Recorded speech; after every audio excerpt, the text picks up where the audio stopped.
try to find a chip.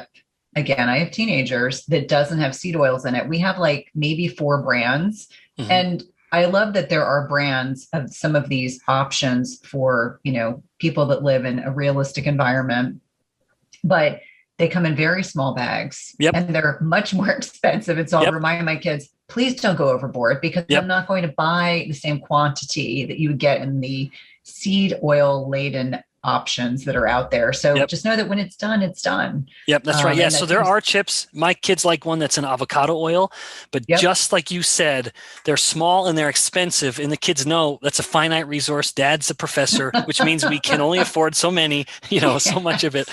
Yes. Yeah, so there's a lesson there. But also one other note on seed oil, or more specifically to the fat that's in seed oil, this polyunsaturated omega-6 fat called linoleic acid. It is likely one of the essential fatty acids for humans, and it is everywhere in nature. Every animal food will have some linoleic acid in it. And so there's an important distinction where in and of itself, linoleic acid, the culprit in these seed oils, is not always a villain, where it does appear to be a hero at modest amounts. So one, of course, the poison is in the dose. We're eating thousands of times more than we ever did before.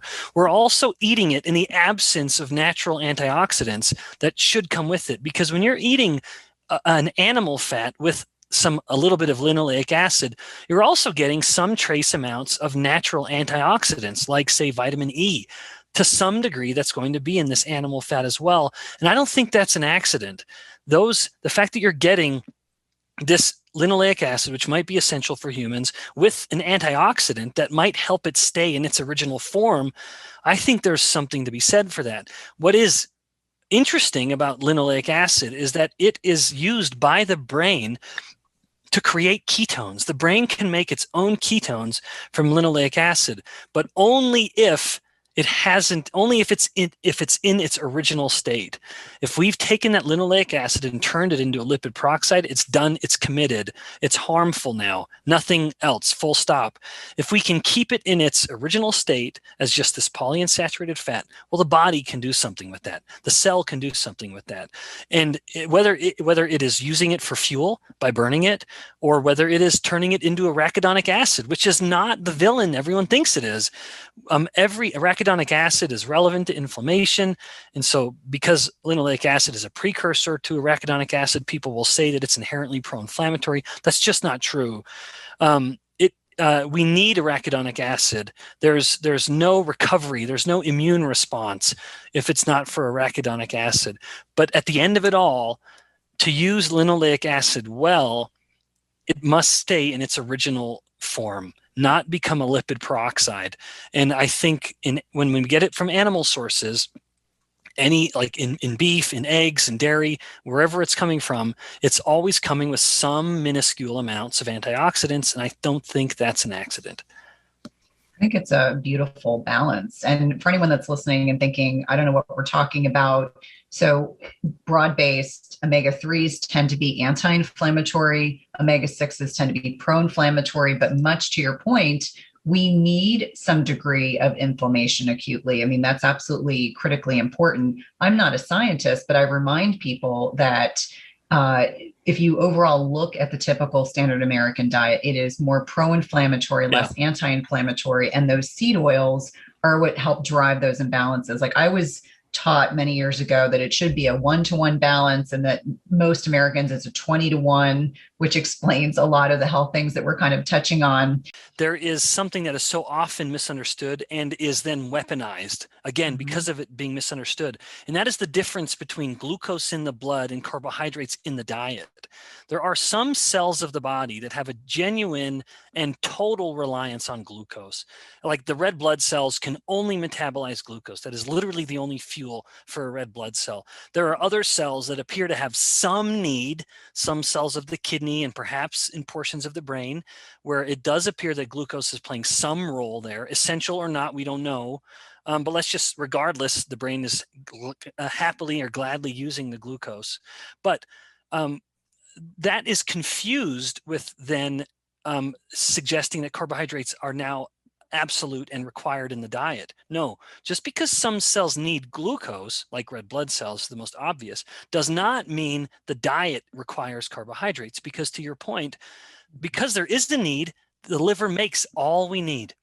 It literally makes every gram of glucose we need, the liver makes, and the body adapts. And where it knows, like the brain knows, we're not eating as much glucose now. I'm just going to start using less glucose then, so that maybe other cells like the red blood cells can get all they need. And I will, in contrast, shift over to using fat products like ketones. And now the brain is getting 75% of its energy from ketones. And so the body adapts to the lower glucose state, but also the low glucose demands that the body has at any moment are met by the body itself, which is why we can say so authoritatively there's no such thing as an essential carbohydrate. But that nuance is lost on people who have a little bit of education, and yet they end up confusing the issue tragically. So they know a little bit and it ends up working against them, where they know the red blood cells need glucose and they think that means the diet requires carbohydrates, when in reality it doesn't. The reason I have a healthy respect for dietary carbohydrates is because of what they do to insulin. And we know in every biomedical model tested, cells, rodents, and humans, high insulin causes insulin resistance. So that is why I point the finger at carbohydrates, because there is truly that in light of insulin, there is a direct effect. Now, some people will say, well, what about these traditional cultures where they're eating, tuberous vegetables? That is not the same, because even in those cultures like the Kitavans in the Pacific Island, their fasting insulin levels are exquisitely low. And so I'm not just blanket saying all carbs are bad. No, it's what you and I have said, where there's a nuance there, where it is a processed carbohydrate is going to have a significantly higher effect on your insulin than an unprocessed carbohydrate. Like eating a baked potato is a very different thing than eating potato chips. And that matters, because when you are spiking your insulin too often, you're going to cause insulin resistance. So there's a known effect. Now, seed oils are absolutely relevant to health, and we're eating thousands of times more of them than we ever have before.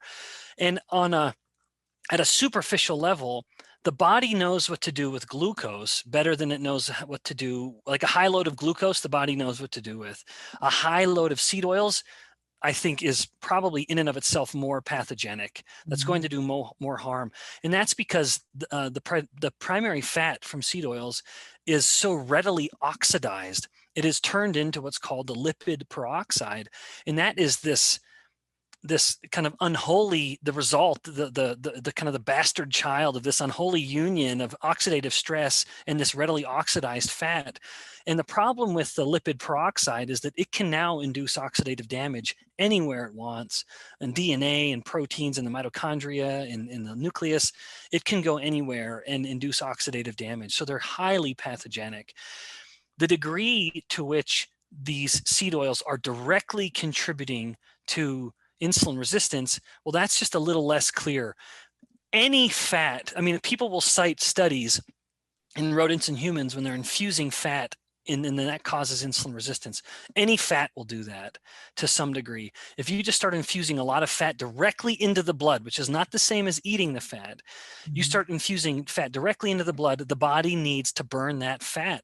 And so naturally, it will turn off glucose burning by inducing some insulin resistance to account for this load of fat that has just been thrown into the body. So in that direct model, sure, seed oils are going to provide a direct effect, but every fat would.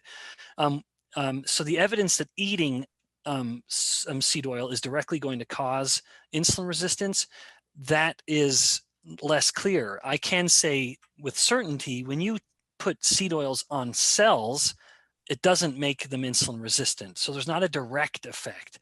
However, there are other effects that these seed oils are inducing that are all harmful and pathogenic.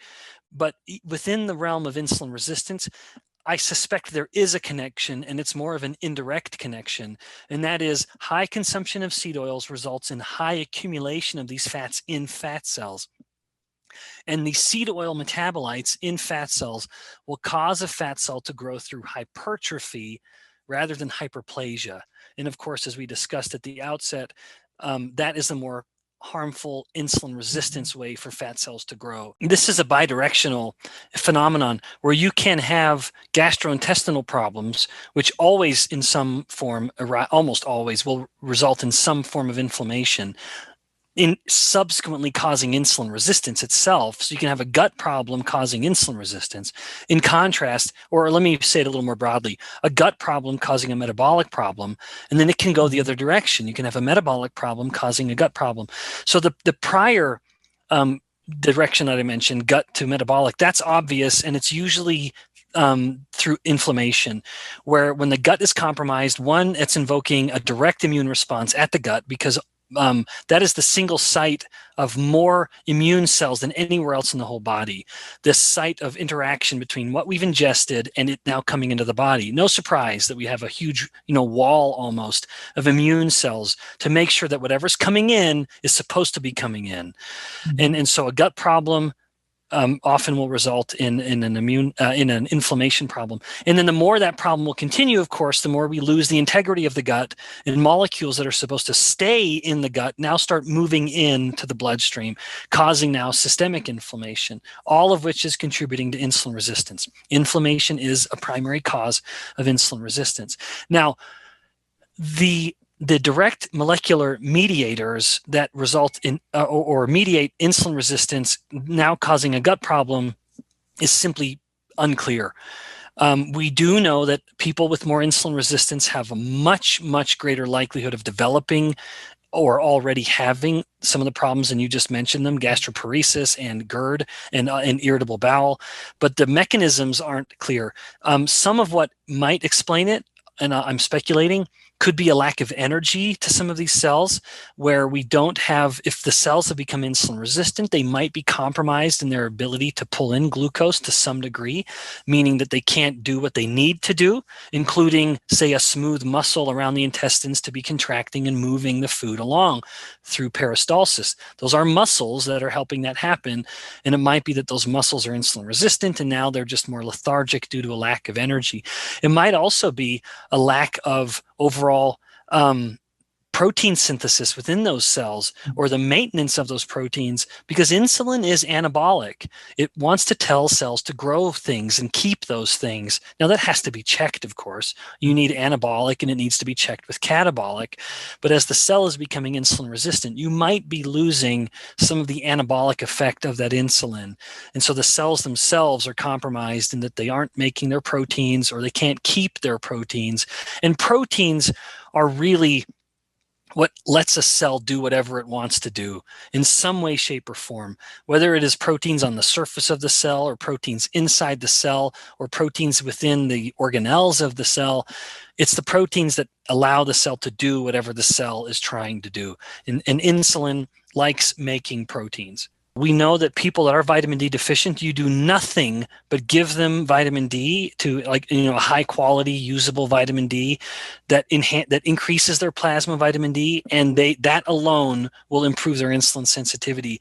So we know there's something there, but I don't know that we know the mechanism. I don't know the mechanism whereby sufficient vitamin D is promoting insulin resistance. Thankfully, it's a pretty simple solution where that, like if someone does have confirmed low vitamin D, that when you have that kind of clarity, it gives you a simple plan of attack. There's a simplicity to that, which is, okay, I just need to enhance my vitamin D. And I was saying I had this really lovely patient, and she was working concurrently with someone locally. And I kept saying to her, you need to know your fasting insulin number, because her fasting blood sugar didn't look all that bad. She had a CGM. Her hemoglobin A1C didn't look all that bad. And I suspected she was leptin resistant just based on what she was sharing with me. And I said, I would be surprised if she's also not insulin resistant. And her fasting insulin was 20. And I said, you're never going to lose weight. and you know what, Cynthia, adding insult to injury intellectually is that to the average clinician, they could very well look at that number and say, oh, you know what, that's a good number. They have so not only is conventional medicine overlooking insulin entirely, even the little bit of scrutiny that they are giving insulin is so wildly off base that you can find first of all, there's no consensus for what good insulin levels are, like we have with glucose. We have such clear consensus cutoffs for glucose. This is good, this is bad, and this is terrible. That doesn't exist with insulin. It's a series of different entities, different groups who have their own metrics of insulin, and they're all way too high, because they will look at the average American and they will say, what is the average American? And you don't appear to have obvious disease. And so your insulin is 15, so 15 must be good. You don't appear to have obvious disease, and yet behind the scenes they have hypertension to some degree, they have some kind of hyperlipidemia, whatever, but it doesn't reach the point of being overtly clinically relevant, perhaps. So it's, even when they do measure insulin, very often a patient would have 20 micrograms per mil, and the average clinician would say, oh, you know, that's below 30, that's fine. And you and I I'm thinking that's 4 times higher. You know, well, not quite. That's a lot higher than what it should be. Double what, at least what I would consider to be a good number. And it really does. That really is my central thesis, that at the end of my career, professionally speaking, if I can look back and say people look at health differently, and they include insulin and appreciate insulin in a way they didn't before average, clinical medicine, then I will retire with a great sense of satisfaction. But I am increasingly cynical because conventional medicine, glucose is a druggable target, just like LDL. And so you can look at glucose, and there's a whole cupboard of drugs that will lower glucose. Some of them, many of them, act by increasing insulin. So that's an inconvenient truth. They don't want to acknowledge that by lowering the glucose, because they're increasing the insulin, that they're making the patient fatter and sicker. They don't want to acknowledge that glucose is a druggable target, and so it is much more clinically sexy. They want to look at glucose because insulin isn't a druggable target. And so that's an inconvenient clinical marker that can only really be moved by changing diet. And there's no money to be made by telling a patient to change diet. You got to change what you're doing. You have to change what you're putting in your mouth. You need to get better quality sleep. You need to manage your stress. Those are all critically important. And especially, for many of us that have children, it's like, I want to be healthy so that I can play with my grandchildren one day. Yep. That is one of my prime motivations. And the value of looking at insulin is now you are looking at a much more sensitive predictor. By the time the glucose is changing, your insulin has already changed 10 or 20 years before. So you can detect the problems much, much sooner. And then by addressing the insulin, you're actually addressing the root problem. Because when you're trying to fix glucose, you're just addressing one of the manifestations of the problem. It's like you're trying to fix the hypertension, or the cognitive decline. All of those are manifestations of one single problem, which is the elevated insulin. I like that you mentioned the clinicians in a more favorable light. I don't ever intend to just throw clinicians under the bus. It's not fair to expect someone to know what they haven't been taught. No, I know one thing, and that is insulin. And I know it really, really well. And because I'm an academic, I can make a career out of knowing one thing. A clinician has to know a lot of things. They have a huge breadth of knowledge. And while they don't go as deep as I am in one area, well, they can't afford to do that. And a physician doesn't get paid to ask scientific questions. A physician gets paid to see patients. And so at the end of a long day where the physician just has to get the patients in and out, it's just the way the structure is built. That's the incentive, or that's the profit system. But it is something where I have an utter conviction that this does matter. And so if the clinician, like everyone else, only knows what they've been taught, well, then let me teach you. Let me give you this little bit of education. And I know that there are others with me, like you and others, that are aligned in this effort. But that requires a little bit of humility. And unfortunately, that is something that does tend to not exist in abundance the more educated someone gets. And that might even be myself. But the more degrees, or the more terminal the degree after someone's name, the less inclined we are to admit when we don't know something.